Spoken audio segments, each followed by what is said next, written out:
Hello students, welcome to online classes of CAT ji.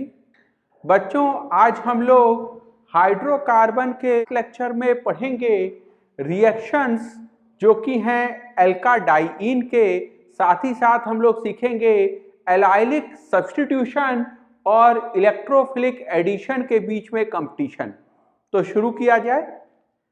Let's say अगर मेरे पास propene substrate है और मैं उसका रिएक्शन कराऊं Br2 से। यहां मैंने Br2 को हाई कंसंट्रेशन में लिया और अगर मैं Br2 का लो कंसंट्रेशन रखूं और उसके साथ रिएक्शन कराऊं तो मेजर प्रोडक्ट कौन सा बनेगा, हम इसकी चर्चा करने जा रहे हैं। कुछ नीचे हमने कंडीशंस भी लिखे हैं, इसकी चर्चा अभी हम लोग थोड़ी देर बात करेंगे। तो अगर ब्रोमीन हाई कंसंट्रेशन में लिया गया है तो क्या प्रोडक्ट बनेगा। ठीक है, अगर ब्रोमीन का कंसंट्रेशन हाई है, इन दैट केस आपको दिखेगा कि ब्रोमीन इन दोनों कार्बन्स पे अटैच हो जाएगा। ठीक है, and you will get 1,2 electrophilic addition product. ठीक है, इलेक्ट्रोफिलिक एडिशन प्रोडक्ट मुझे देखने को मिलेगा। अगर ब्रोमीन का कंसंट्रेशन लो रखा जाएगा उस केस में क्या होगा, तो ब्रोमीन का कंसंट्रेशन लो रखने पे क्या होगा कि मुझे यहाँ एलाइलिक सब्स्टिट्यूशन प्रोडक्ट मिलेगा। बेसिकली आपको दिखेगा कि ये जो हाइड्रोजन है, ठीक है, ये एलाइलिक हाइड्रोजन है, ये टूट जाएगा और ब्रोमीन उसकी जगह जाके लग जाएगा। ठीक है, तो यहाँ कार्बन हाइड्रोजन का बॉन्ड टूट गया और कार्बन ब्रोमीन का बॉन्ड बन गया। ठीक है, and I will get allylic substitution product. कौन से केस में क्या मेजर बनेगा, यह डिपेंड करता है पहली बात कि ब्रोमीन का कंसंट्रेशन कितना है। अगर हाई कंसंट्रेशन है, साथ ही साथ अगर आपने लो टेम्परेचर रखा है और डार्क रखा है, ठीक है, और पोलर सॉल्वेंट लिया है, तो ये बात समझा जाए इन कंडीशंस को कि क्यों ऐसी कंडीशंस की मुझे रिक्वायरमेंट है। ठीक है, और ये समझने के लिए हम लोग चलेंगे इस रिएक्शन के मैकेनिज्म के डिटेल में। तो अगर आप मैकेनिज्म देखें तो जब आप ब्रोमीन का कंसंट्रेशन हाई लेंगे तो क्या होगा, बेसिकली Br2 पे ये एल्कीन जो है वो न्यूक्लियोफिलिक है, ये अटैक करेगा। ठीक है, ये बेसिकली इलेक्ट्रोफिलिक एडिशन रिएक्शन हो रहा है। ठीक है, न्यूक्लियोफिलिक एल्कीन ने Br2 पे अटैक किया और ये ब्रोमीन को Br- की तरफ बाहर निकाल दिया एंड जनरेट साइक्लिक हेलोनियम आयन या साइक्लिक ब्रोमीनियम आयन इंटरमीडिएट। अब इस साइक्लिक हेलोनियम आयन इंटरमीडिएट पे Br- अटैक करेगा। ठीक है, ये अटैक करेगा एट मोर सब्स्टिट्यूटेड कार्बन। हालांकि यहां दोनों ब्रोमीन ही है तो फर्क नहीं पड़ता। ठीक है, और ये जो रिंग है ये ओपन हो जाएगी ऐसे, और मुझे प्रोडक्ट मिल जाएगा जिसमें ब्रोमीन एडजेसेंट कार्बन पे लगा हुआ है। अगर मैं इसको कार्बन 1 कहूं तो ये कार्बन 2 है, and that's why I will call this as 1,2 addition. ठीक है, तो दिस इज 1,2 एडिशन प्रोडक्ट। आगे चला जाए। अगर मैंने ब्रोमीन का कंसंट्रेशन लो रखा है, ब्रोमीन का कंसंट्रेशन लो रखा है, साथ ही साथ मैंने सनलाइट का, हीट का या हाई टेम्परेचर का प्रयोग किया है, पेरोक्साइड का इस्तेमाल किया है और नॉन पोलर सॉल्वेंट लिया है, आपको दिखेगा ये सारे के सारे कंडीशंस जो हैं ये फ्री रेडिकल के मैकेनिज्म को प्रमोट करेंगे, उसको फेवर करेंगे। पेरोक्साइड का प्रेजेंस, सनलाइट, ठीक है, हायर टेम्परेचर और नॉन पोलर सॉल्वेंट। ठीक है, तो ये सारे फैक्टर्स प्रमोट करेंगे फ्री रेडिकल मैकेनिज्म को। ठीक है, फ्री रेडिकल मैकेनिज्म को। यहां पे क्या होगा, सबसे पहले Br2 in presence of sunlight will break two Br dot, free radical का जनरेशन हो गया। उसके बाद ये Br डॉट अटैक करेगा इस एल्कीन पे और ये एलाइलिक हाइड्रोजन को बाहर निकाल लेगा। एलाइलिक हाइड्रोजन को बाहर ले गया, ठीक है, तो हाइड्रोजन और ब्रोमीन में बॉन्ड बन गया और यहां पे, ठीक है, आपको दिखेगा, इसको मैं लिख लूं, लेट्स से CH2H, ठीक है, और ये बॉन्ड का आप सोचेंगे कि ये होमोलिटिकली टूट गया, ठीक है, एक इलेक्ट्रॉन कार्बन के पास और एक इलेक्ट्रॉन हाइड्रोजन के पास, ये हाइड्रोजन और इस ब्रोमीन के बीच में बॉन्ड बन गया, HBr आपको मिल गया, ठीक है, और यहां एलाइलिक फ्री रेडिकल आपको मिला। सो this is allylic free radical. Allylic free radical में देखिए यहां रेजोनेंस पॉसिबल है, ठीक है, रेजोनेंस पॉसिबल है तो आप इसका रेजोनेटिंग स्ट्रक्चर बना सकते हैं, CH2 double bond CH CH2 dot. So this is resonance stabilised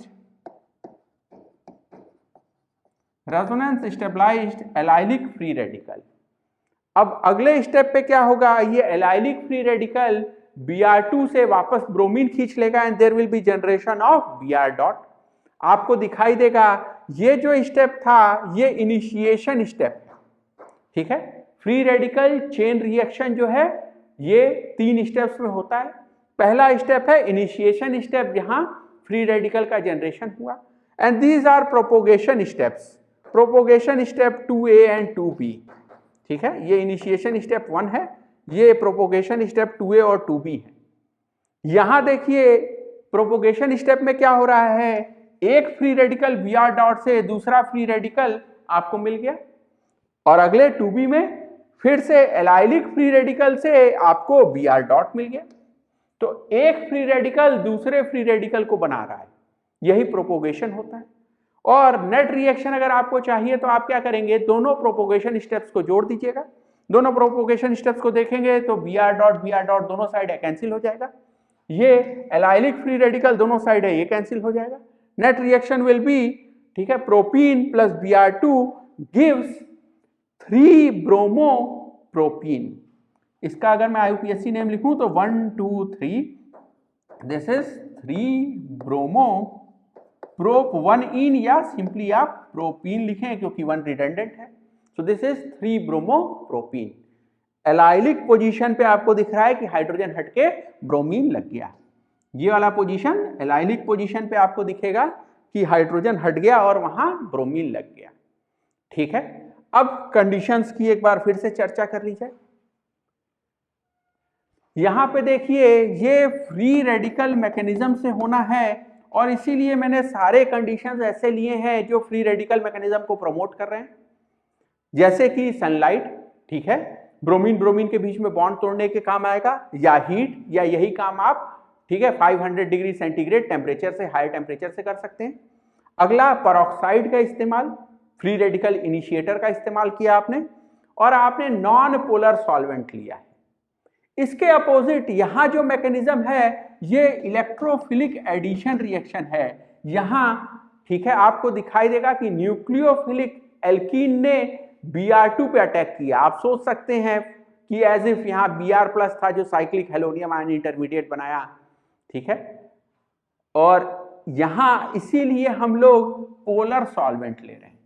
polar solvent क्यों, क्योंकि यहां मैकेनिज्म आयोनिक है, का जनरेशन हो रहा है, यहां क्या है, फ्री रेडिकल्स का जनरेशन हो रहा है, और इसीलिए हम नॉन पोलर सॉल्वेंट लेते हैं, ठीक है। तो ये कंडीशंस ध्यान रखिएगा, और आपको पता होगा कि कौन से कंडीशन में कौन सा रिएक्शन कराना है, कब 1,2 एडिशन कराना है, इलेक्ट्रोफिलिक एडिशन रिएक्शन सोचना है, और कब आपको एलाइलिक सब्स्टिट्यूशन सोचना है, ठीक है। आगे हम लोग समझा जाए, हमारा समस्या है how to ensure exclusive allylic substitution product. आपको पता है कि अगर Br2 का कंसंट्रेशन लो रहा तो एलाइलिक सब्स्टिट्यूशन प्रोडक्ट आपको मिलेगा, ठीक है, लेकिन अगर आप एल्कीन में Br2 बाहर से डालेंगे तो कभी ना कभी और कहीं ना कहीं Br2 का कंसंट्रेशन ज्यादा हो सकता है। फिर से यह बात सोचिए, अगर आप बाहर से Br2 डालेंगे रिएक्शन मिक्सचर में, आप क्या कर सकते हैं, Br2 धीरे धीरे डालें, ड्रॉप बाय ड्रॉप, लगातार रिएक्शन मिक्सचर को स्टिर करते रहें ताकि ये जो बाहर से आप Br2 इस्तेमाल कर रहे हैं वो यूनिफॉर्मली सब जगह डिस्ट्रीब्यूट होता जाए। ड्रॉप बाय ड्रॉप डालें ताकि उसका कंसंट्रेशन आप कम रख पाएं, कंट्रोल कर पाएं। लेकिन इन सब के बावजूद कभी न कभी और कहीं न कहीं रिएक्शन मिक्सचर में ब्रोमीन का कंसंट्रेशन हाई हो ही जाएगा और आपको कुछ न कुछ एडिशन प्रोडक्ट तो मिल ही जाएगा, ठीक है। और इसको अवॉइड करने का एक बढ़िया तरीका हो सकता है कि आप एलाइलिक सब्स्टिट्यूशन के लिए इस्तेमाल करें N-ब्रोमोससिनिमाइड का शॉर्ट फॉर्म एब्रीविएशन NBS। अब समझा जाए ये N-ब्रोमोससिनिमाइड क्या है। तो सबसे पहले देखिए यहाँ ससिनिमाइड, इसी से चर्चा शुरू करें। तो सबसे पहले मुझे क्या पता है, succinic acid. Succinic acid is CH2COH CH2COOH, this is succinic acid, ठीक है। तो दिस इज ससिनिक एसिड और मुझे क्या बनाना है, ससिनिमाइड, ठीक है। तो यहां से मैं क्या करूं, CH2CO और यहां नाइट्रोजन NH, ठीक है। इन दोनों को उठा के यहां जोड़ दिया। क्या ये अब एक इमाइड, ठीक है। तो आप अगर सिर्फ एक NH2 लगा दे तो एमाइड और दोनों तरफ ये लगा दिया, NH जोड़ दिया C डबल बॉन्ड O से, तो ये इतना हिस्सा कहलाता है इमाइड, ठीक है। This is imide. और अगर आपने ऐसा लिखा होता CONH2, ठीक है, इधर कुछ R, तो ये होता एमाइड, ठीक है। अब आगे बात किया जाए, ठीक है। आपको क्या चाहिए, N-ब्रोमोससिनिमाइड, यानी ये तो इमाइड हो गया, यहां तो हाइड्रोजन लगा है। अब आपको क्या चाहिए, नाइट्रोजन पे ब्रोमीन चाहिए, ठीक है। तो आप सोचिए एज इफ आप ये हाइड्रोजन हटा के यहां ब्रोमीन लगा देंगे, NBr, ये C डबल बॉन्ड O और ये भी C डबल बॉन्ड O, ठीक है। तो इसका नाम है, नाइट्रोजन के साथ ब्रोमीन लगा हुआ है इसलिए N-ब्रोमो, ठीक है।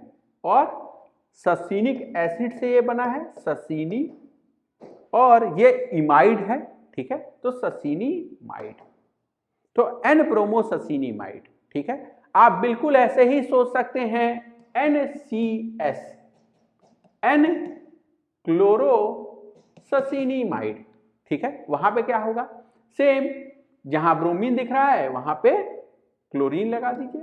सो दिस विल बिकम N-क्लोरोससिनिमाइड, ठीक है। आगे चला जाए। अब जब हम NBS या NCS यूज करते हैं तो उन रिएक्शन को हम कहते हैं वोल्फ-ज़िगलर रिएक्शन।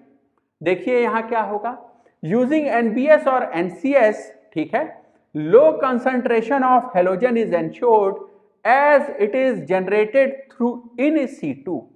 इन situ मतलब एट साइट ऑफ रिएक्शन। आप बाहर से X2 नहीं डाल रहे हैं, बाहर से Br2 नहीं डाल रहे हैं। NBS जो आपने लिया है वो ही जनरेट कर रहा है ब्रोमीन Br2 का, ठीक है। तो NBS एक रिएक्शन करेगा, ठीक है, और उसके थ्रू जनरेशन होगा Br2 का। तो Br2 is generated at the site of reaction through pipeline of reactions, ठीक है। और यही वजह है कि कभी भी X2 का कंसंट्रेशन ज्यादा नहीं हो पाएगा, वो लो कंसंट्रेशन रहेगा and you will get exclusive allylic product. एक क्वेश्चन देखा जाए, यहां देखिए, अगर मैं इस एल्कीन का रिएक्शन NBS के साथ कराऊं, साथ ही साथ हम लोग फ्री रेडिकल मैकेनिज्म को प्रमोट करने वाली कंडीशंस भी ले सकते हैं यहां पे भी, जैसे रेडिकल, ठीक है, इनिशिएटर पेरोक्साइड, सनलाइट, ठीक है, और सॉल्वेंट आपने लिया है CCl4 नॉन पोलर सॉल्वेंट, ठीक है। अब देखिए एलाइलिक पोजीशन कौन है, तो ये दोनों कार्बन तो sp2 कार्बन है, ठीक है, ये sp2 कार्बन है। ये sp2 कार्बन के बगल वाला पोजीशन ये एलाइलिक पोजीशन है। और एलाइलिक पोजीशन पे आपको करना क्या है, एलाइलिक पोजीशन पे यहां हेलोजन लगाना है। कौन सा हेलोजन, ब्रोमीन, क्योंकि आपने NBS का इस्तेमाल किया है, ठीक है। So you will get the product as, यहां आप ब्रोमीन लगा दीजिए, ठीक है, यहां लगाइए चाहे नीचे वाले पे लगाइए।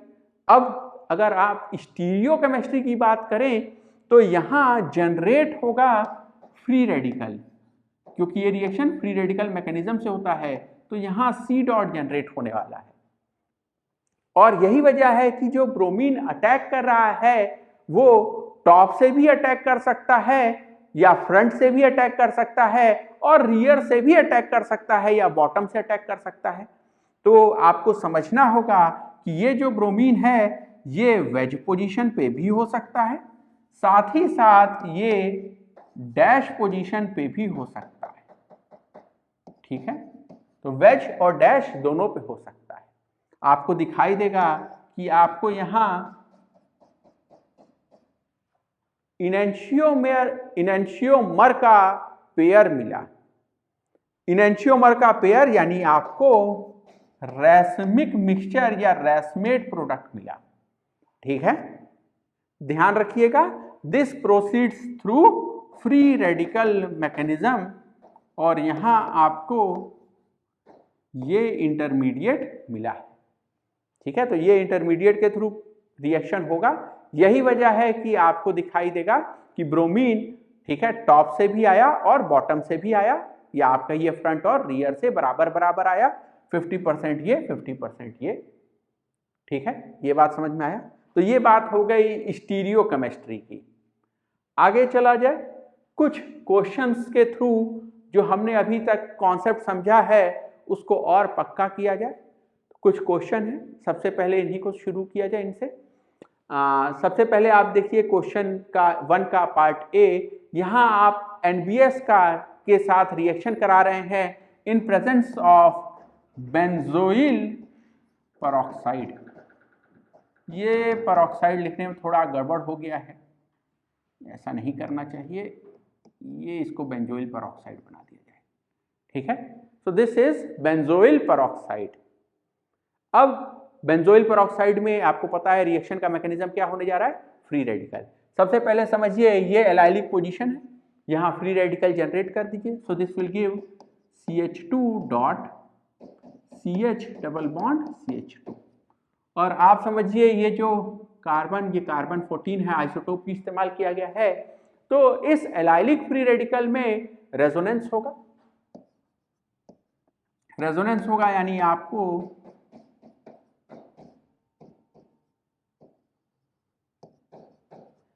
ये दोनों कंट्रीब्यूटिंग स्ट्रक्चर आपको दिखाई देंगे। रेजोनेंस हाइब्रिड इन दोनों कैनोनिकल स्ट्रक्चर्स को मिला के बनेगा। और आप समझ सकते हैं कि अब जो Br डॉट आएगा, ठीक है, वो इस कार्बन पे भी लग सकता है और इस पे भी लग सकता है। So you will get the product as, मैं यही लगा देता हूं, ठीक है, ब्रोमीन यहां लगा दीजिए या यहां लगा दीजिए, ठीक है। तो ये दोनों ही प्रोडक्ट आपको मिलेंगे। और अब ये प्रोडक्ट हैं तो ये रेजोनेटिंग स्ट्रक्चर नहीं रहे, यहाँ प्लस लिखते हैं, ठीक है। तो ये दोनों प्रोडक्ट आपको मिलेंगे। क्योंकि यहाँ कोई कायरल सेंटर नहीं जनरेट हो रहा है तो उसकी बात नहीं की जाए। तो एलाइलिक सब्स्टिट्यूशन हुआ, दोनों प्रोडक्ट आपको मिले। एक बार आपको दिखेगा कि ब्रोमीन कार्बन 14 पे गया और एक बार नॉर्मल कार्बन 12 पे गया। अगला क्वेश्चन, Cl2 के साथ reaction at 500 degree centigrade, same बात है, ठीक है। यहां भी आपको दिखाई देगा कि एलाइलिक पोजीशन पे सब्स्टिट्यूशन होगा, हायर टेम्परेचर का आपने इस्तेमाल कर लिया है, ठीक है। And this will give the product as CH2 Cl CH double bond CH2। यहां कोई मतलब नहीं है कि आप रेजोनेटिंग स्ट्रक्चर दिखाएं और फिर कहें एक बार इस पे लगाएंगे या एक बार इस पे लगाएंगे, क्योंकि दोनों कार्बन 12 ही है, पता कहां चलेगा, ठीक है। तो यहां रेजोनेटिंग स्ट्रक्चर बना के और हेलोजन लगाने का कोई मतलब नहीं है। यहाँ दोनों कार्बन डिफरेंट थे, एक कार्बन 12 एक कार्बन 14 था, यहाँ ऐसा कुछ नहीं है, ठीक है। तो यहाँ सिंपली ये प्रोडक्ट बना दिया मैंने। आगे चला जाए, नेक्स्ट क्वेश्चन देखा जाए। Next question says find number of products, ठीक है। तो यहाँ देखिए NBS का रिएक्शन अगर इसके साथ हुआ तो क्या होगा। सबसे पहले जानिए ये एलाइलिक पोजीशन है, ये भी एलाइलिक पोजीशन है। आप किसी एक पे भी हैलोजन ब्रोमीन लगा सकते हैं। लेट्स से मैंने यहाँ लगा दिया। अब ये जो ब्रोमीन यहाँ लगा है, ठीक है, ये आया कैसे होगा? तो ये बात कर लिया जाए कि ये आया होगा बेसिकली इस इंटरमीडिएट के थ्रू। और ये जो इंटरमीडिएट है, यहाँ ये वाला कार्बन जो है, दिस इज sp2 कार्बन, ठीक है। ये कार्बन क्या है? इसका हाइब्रिडाइजेशन है sp2, ठीक है। और इसीलिए जो Br डॉट है वो दोनों साइड से अटैक कर सकता है और आपको जो प्रोडक्ट मिलेगा दैट विल बी, एक बार मैंने ब्रोमीन को वेज पे लगाया और एक बार मैं उसको डैश पे लगाऊंगा, तो ब्रोमीन को वेज पे और डैश पे दोनों पे लगाया, आपको रेसमिक मिक्सचर प्रोडक्ट मिलेगा। तो यहां नंबर ऑफ प्रोडक्ट कितने मिले? आंसर 2, ठीक है। अगला क्वेश्चन देखा जाए, यहां पे बात किया जाए, ठीक है। यहां ये भी सिमेट्रिकल एल्कीन है, तो जैसे यहां किसी एक पे बात कर लिया, यहां भी मैं एक पे बात कर लूं, तो लेट्स से इस वाले कार्बन की बात कर लें, ठीक है। यहां जनरेट होगा इंटरमीडिएट ये वाला, और इस इंटरमीडिएट में रेजोनेंस पॉसिबल है, तो इसी का रेजोनेटिंग स्ट्रक्चर होगा, थोड़ा जगह ज़्यादा रखें हम, एक ये, और इसी का रेजोनेटिंग स्ट्रक्चर बन गया ये, ठीक है। अब यहां देखा जाए, जब Br डॉट इस पे अटैक करेगा तो प्रोडक्ट विल बी Br, ठीक है। यहां और इसमें अगर अटैक होगा तो दिस विल बी ब्रोमीन यहां पे, लेकिन अब ये एक कायरल सेंटर है, ठीक है, ये एक कायरल सेंटर है। साथ ही साथ मुझे यहां नहीं बताया कि ये सिस है या ट्रांस है, लेकिन जब एक बार ये डबल बॉन्ड इसके साथ रेजोनेंस में चला गया तो यहां सिस ट्रांस जो भी था वो दोनों पलट सकता है, ठीक है। और यही वजह है कि आपको दिखाई देगा यहां इस डबल बॉन्ड पे अब आपको सिस ट्रांस, ठीक है, या EZ दोनों मिल सकता है। कहां पे? इस स्टीरियो सेंटर पे, ठीक है। तो आप बात करिए, इसको स्टीरियो सेंटर कहिए या ज्यादा अच्छा है स्टीरियोजेनिक एरिया कहा जाए, ठीक है। तो स्टीरियोजेनिक एरिया कहा जाए तो ये एक डबल बॉन्ड पे आपको E या Z कुछ भी मिल सकता है, यहाँ पे तो ये कायरल सेंटर नहीं है, ठीक है। तो अल्टीमेटली आपको यहाँ दो आइसोमर मिलेंगे, सिस और ट्रांस, और यहाँ पे ये कायरल सेंटर है, एसिमेट्रिक कार्बन है, ठीक है। और यहाँ आपको दिखाई देगा एब्सोल्यूट कॉन्फ़िगरेशन R या S दोनों हो सकता है, ठीक है। तो R और उसका मिरर इमेज S। यहां से आपको पता चलेगा कि यहां पे कुल कितने प्रोडक्ट मिल सकते हैं, तो आंसर इज 4, ठीक है। ये जो दोनों बनेंगे ये इनैंशियोमर के पेयर बनेंगे, रेसमिक मिक्सचर बनाएंगे, और ये दोनों जो E और Z होंगे ये आपस में डायास्टीरियोमर्स होंगे, ठीक है। This will be diastereomers. फिर भी नेट जो आपको रिजल्ट मिला, प्रोडक्ट मिक्सचर जो मिला, वो ऑप्टिकली इनएक्टिव होगा। यहां रेसमिक मिक्सचर है और ये दोनों तो यहां ऑप्टिकल एक्टिविटी का कारण नहीं है, सिस और ट्रांस है, ठीक है। ये डायस्टीरियोमर्स हैं। अब हम लोग नेक्स्ट क्वेश्चन देखा जाए। नेक्स्ट क्वेश्चन देखिए, यहां आप एलाइलिक पोजीशन देखेंगे, दोनों एक जैसी नहीं है क्योंकि ये एल्कीन सिमेट्रिकल नहीं। तो आप सोच सकते हैं कि इस एलाइलिक पोजीशन पे अटैक कराएं या इस एलाइलिक पोजीशन पे अटैक कराएं। साथ ही साथ जो बनने वाला एलाइलिक फ्री रेडिकल होगा उसमें भी रेजोनेंस दिखाई देगा, ठीक है। तो आइए इस क्वेश्चन को किया जाए। यहां पे सबसे पहले मैं यहां पे अटैक कराता हूं, सो दिस विल जनरेट, ये फ्री रेडिकल जनरेट हो गया, ठीक है। और इस फ्री रेडिकल का रेजोनेटिंग स्ट्रक्चर बनाया जाए तो आपको दिखाई देगा कि ये और ये तो एक ही जैसी चीजें हैं, ठीक है, सिमेट्रिकल है। एल्कीन में सिमेट्री नहीं था, लेकिन बनने वाले फ्री रेडिकल इंटरमीडिएट में सिमेट्री है, ठीक है। और दूसरा वाला देखा जाए, इस पोजीशन से बना के देखा जाए, तो दिस विल जनरेट, ठीक है, ये आपका फ्री रेडिकल बना और आप समझेंगे कि इसका रेजोनेटिंग स्ट्रक्चर देखेंगे तो यहाँ पे डॉट, ठीक है।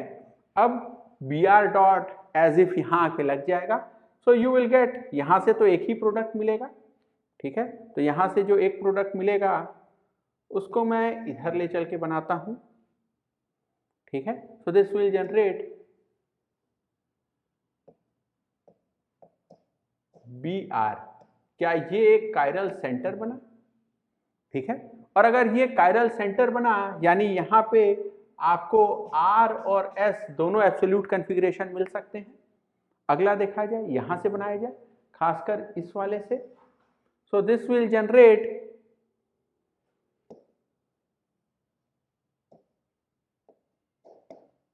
Br। क्या यहां इस एल्कीन में सिस और ट्रांस दोनों पॉसिबल हैं, E और Z, या सिस ट्रांस जो आप कहना चाहें, ठीक है। तो यहां सिस ट्रांस और EZ दोनों पॉसिबिलिटी है, ठीक है। और इससे सोचें अगर आप, तो यू विल गेट Br, ये कायरल सेंटर हो गया, ठीक है। और ये कायरल सेंटर हो गया यानी आपको यहां से RS दोनों मिलेगा। एक बार मैं सही से सारे प्रोडक्ट्स को बनाना चाहता हूं, ठीक है। तो यहां कायरल सेंटर मिला, तो this is H, this is Br, और एक इसका mirror image Br H। Head पे मैं इस मिथाइल को रख दूं, ठीक है, और टेल पे मैं इतने हिस्से को रख दूं, तो this is CH double bond, जरूरी नहीं है आप नीचे बना, ऐसे बना सकते हैं, CH double bond CH CH3, ठीक है। अब एक चीज और ध्यान देने लायक है, वो ये कि इस डबल बॉन्ड पे भी तो EZ हो सकता है, तो यहां EZ भी होगा, डबल बॉन्ड पे EZ और इस पे, ठीक है, RS एब्सोल्यूट कॉन्फ़िगरेशन, और इस डबल बॉन्ड पे EZ, ठीक है। तो ये यहाँ पे हम लोग लेट्स से इसको सिस बना लें, ये एक काम कर लिया जाए, और इसका मिरर इमेज भी बना लिया जाए। So this will B CH double bond CH CH3, ठीक है। तो ये सिस और उसका मिरर इमेज, ठीक है, और फिर दोनों ट्रांस बना लिए जाए। सो MEH Br, इसका mirror image BrH, this is CH3 या Me जो आप लिखना चाहें, और यहाँ इस बार हम लोग ट्रांस बनाएंगे, ठीक है, H CH3 H H CH3, ठीक है। तो यहां से आपको दिखाई देगा यहां तो 4 आइसोमर बने, ठीक है। सो 4 आइसोमर्स, 4 आइसोमर्स क्यों? क्योंकि यहां दो स्टीरियोजेनिक एरिया है, एक कार्बन कार्बन डबल बॉन्ड, ठीक है, और एक ये C स्टार, ठीक है। तो यहां डबल बॉन्ड के अबाउट भी है और C स्टार के अबाउट भी है। अगला देखा जाए, यहाँ C स्टार तो नहीं है, यहाँ सिर्फ सिस और ट्रांस है, ठीक है। तो ये सिस ट्रांस में बना दूं, तो ये सिस ट्रांस दिखेगा आपको, ठीक है। यहाँ छोटा बना देते हैं हम। सो दिस इज इथाइल, ये इतना हिस्सा है इथाइल, ठीक है। तो ethyl carbon hydrogen C double bond C, दोनों हाइड्रोजन जो है वो मैंने ट्रांस पे लगा दिए, and this will B CH2Br, ठीक है। तो ये ट्रांस बन गया, और साथ ही साथ आप सिस भी बना सकते हैं, ETH carbon carbon double bond H, and this is CH2Br, ठीक है। यहाँ पे देखा जाए तो इस वाले में ये कायरल सेंटर है, ये तो CH2 है, तो यहाँ पे कभी भी सिस ट्रांस आइसोमेरिज्म नहीं देखने को मिलेगा, सिर्फ यहीं पे देखा जाए। तो ये हो गया ऊपर का हिस्सा, दिस इज इथाइल, ठीक है, और नीचे का हिस्सा, ठीक है, this is CH double bond CH2, ठीक है। यहाँ H Br, और साथ ही साथ उसका mirror image BrH, this is ethyl, this is CH double bond CH2, ठीक है। तो कुल कितने आइसोमर आपको दिखाई देंगे? 4 यहाँ, 2 आइसोमर यहाँ, ठीक है, सिस और ट्रांस वाले, और यहाँ RS वाले 2 आइसोमर, तो कुल आइसोमर कितने हो गए? 4 + 2 + 2, दिस इज टोटल 8 आइसोमर। ठीक है, तो यहां आंसर मैं लिख दूं, आंसर इज 8। इसको देखा जाए अब, और थोड़ी जगह बना लेते हैं हम ये क्वेश्चन लगाने के लिए। ठीक है, इसको देखा जाए, यहां आपको दिखाई देगा ये भी एक सिमेट्रिकल एल्कीन है। आप ये या ये चारों पोजीशन एक ही जैसे हैं, कोई भी एक को आप समझ सकते हैं। सो दिस विल जनरेट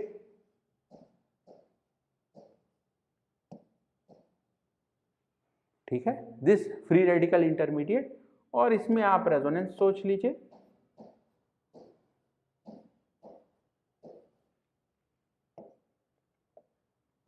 यहां डॉट आ गया। ठीक है, अब आप यहां ब्रोमीन लगा सकते हैं। यहां ब्रोमीन लगाने पे ये कार्बन C* बन जाएगा। ठीक है, तो ये C* बन गया, और यहां पे आपको जो डबल बॉन्ड है इस पे आपको सिस ट्रांस तो मिलेगा नहीं। ठीक है, क्योंकि ये दोनों हिस्सा एक जैसा ही है, तो यहां आपको मिलेगा सिर्फ RS। ठीक है, तो 2 आइसोमर्स यहां से आ गए। ठीक है, 2 आइसोमर्स क्यों है? क्योंकि ये जो कार्बन है ये C* है, एसिमेट्रिक कार्बन है, कायरल सेंटर है। यहां देखा जाए, यहां आपने ब्रोमीन लगाया। ठीक है, और ब्रोमीन लगाने के बाद देखा जाए क्या ये C* है?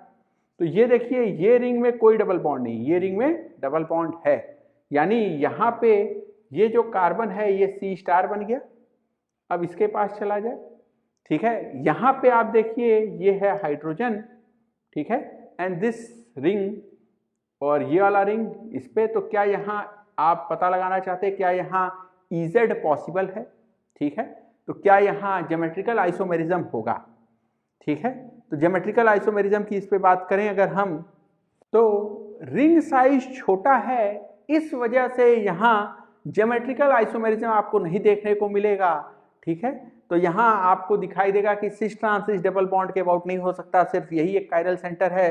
So you will have RS, and यहां से भी आपको 2 आइसोमर्स मिलेंगे। ठीक है, तो टोटल कितने हो गए? 2 यहां से और 2 यहां से। So answer is 4। ठीक है, आगे चला जाए। ठीक है, देखा जाए नेक्स्ट क्वेश्चन देखा जाए, ये कहता है अगेन सेम चीज, find number of isomeric products. तो यहां कितने आइसोमर बनेंगे इसकी बात की जाए। यहां देखिए ये फिर से अनसिमेट्रिकल एल्कीन है। अनसिमेट्रिकल एल्कीन में अगर आप पहचानने चलें तो ये एक एलाइलिक पोजीशन है, ये भी पोजीशन एलाइलिक है, और ये भी पोजीशन एलाइलिक है। तो ये 3 एलाइलिक पोजीशंस हैं। इसका मतलब मुझे तीनों जगह पहले फ्री रेडिकल जनरेट करना चाहिए, फिर उनका रेजोनेटिंग स्ट्रक्चर भी देखना चाहिए, और उससे प्रोडक्ट की बात करनी चाहिए। शुरू किया जाए। लेट्स से सबसे पहले मैं फ्री रेडिकल यहां जनरेट करता हूं। ठीक है, और इसका रेजोनेटिंग स्ट्रक्चर देखूं, ये आ गया। ठीक है, अगला फ्री रेडिकल हम यहां जनरेट करें। सो दिस विल गिव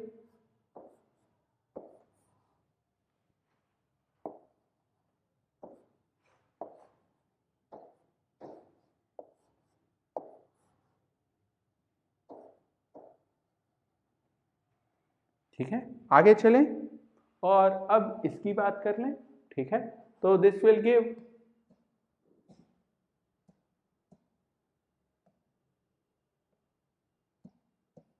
और रेजोनेंस देखें तो ठीक है, तो आपको दिखाई देगा ये दोनों रेजोनेटिंग स्ट्रक्चर डिफरेंट हैं, ये दोनों भी डिफरेंट हैं, लेकिन ये दोनों एक ही जैसी चीज हैं। ठीक है, क्योंकि ये तो sp2 कार्बन है, ये भी sp2, ये भी sp2, तो ये दोनों एक ही बात है, क्योंकि दोनों कार्बन में भी डिफरेंट नहीं है। एक अगर कार्बन 14 होता तो फिर बात दूसरी होती, यहाँ ऐसा कुछ भी नहीं है। तो इसको मैं जानबूझ के मिटा देना चाहता हूं इस रेजोनेटिंग स्ट्रक्चर को, क्योंकि ये मुझे नया प्रोडक्ट नहीं देगा। ठीक है, अब बात किया जाए अगर हम ब्रोमीन यहां लगा दें तो क्या होगा? अगर ब्रोमीन यहां लग गया तो ये वाला जो कार्बन है ये C* बन जाएगा। ठीक है, आपको दिखाई देगा इस डबल बॉन्ड के अबाउट। ठीक है, ज्योमेट्रिकल आइसोमेरिज्म पॉसिबल नहीं होगा रिंग साइज की वजह से। तो 6 साइड से छोटी जो भी साइक्लोएल्कीन होगा, रिंग होगा 6 साइड से छोटा, उसमें सिर्फ और सिर्फ सिस हो सकता है। ट्रांस बनाने के लिए कम से कम आपको साइक्लोऑक्टेन चाहिए होता है, ठीक है। तो 8 साइड से छोटे रिंग में सिस ही होता है, ट्रांस बनता ही नहीं है। तो बात कर लिया जाए, यहां मुझे सिर्फ आरएस मिला, ठीक है, सिस ट्रांस नहीं मिला। इसमें चला जाए यहां पे, और यहां से मुझे प्रोडक्ट मिल जाएगा, ये मैंने ब्रोमीन लगा दिया, ये डबल बॉन्ड, ये कायरल सेंटर नहीं जनरेट हुआ, तो यहां से तो मुझे 2 आइसोमर मिला, ठीक है। यहां से सिर्फ 1 आइसोमर मिलेगा। इस वाले से देखा जाए इसको, ठीक है, ये जो ब्रोमीन लगाने के बाद ये कायरल सेंटर बन गया, यानी यहां से भी आपको 2 आइसोमर मिलेगा, ठीक है। दिस कैन हैव R और S एब्सोल्यूट कॉन्फ़िगरेशन। इससे देखा जाए यहां पे,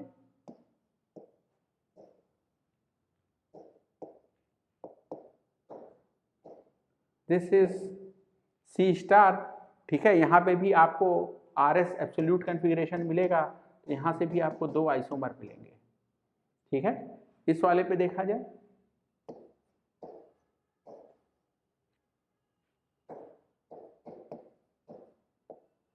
ये जो कार्बन है फिर से ये C स्टार है, again you will have 2 isomers, ठीक है।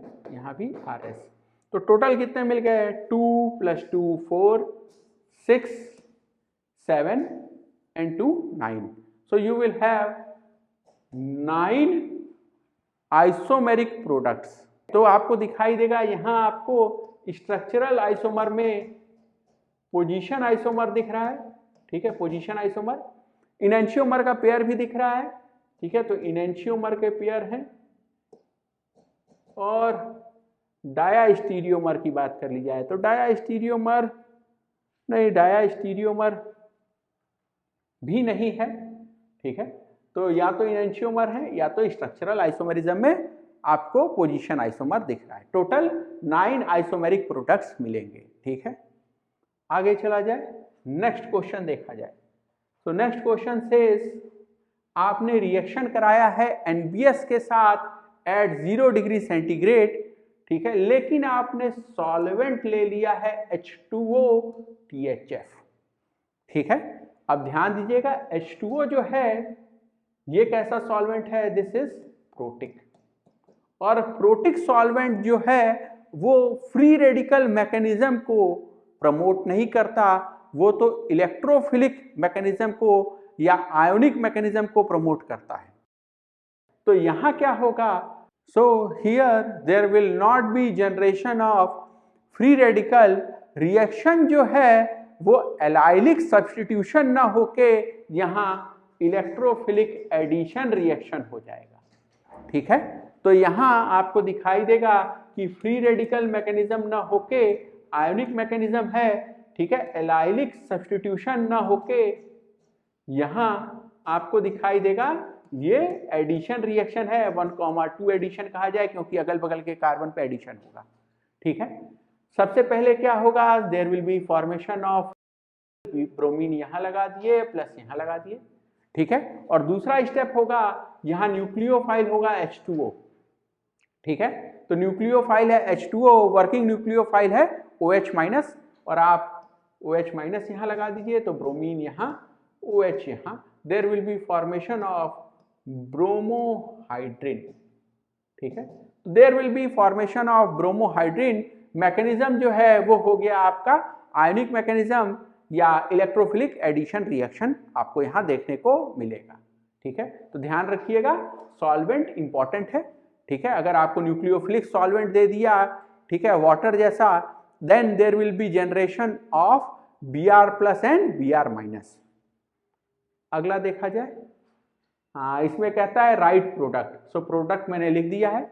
कमेंट ऑन रिजियो सेलेक्टिविटी, आपको बताना है ब्रोमीन कहाँ गया और OH कहाँ गया। तो आप सोचिए यहाँ पे जो Br+ है वो गया ऑन लेस सब्स्टिट्यूटेड या मोर हाइड्रोजन वाले कार्बन पे, ठीक है। और OH- कहाँ गया, वो गया है मोर सब्स्टिट्यूटेड कार्बन पे।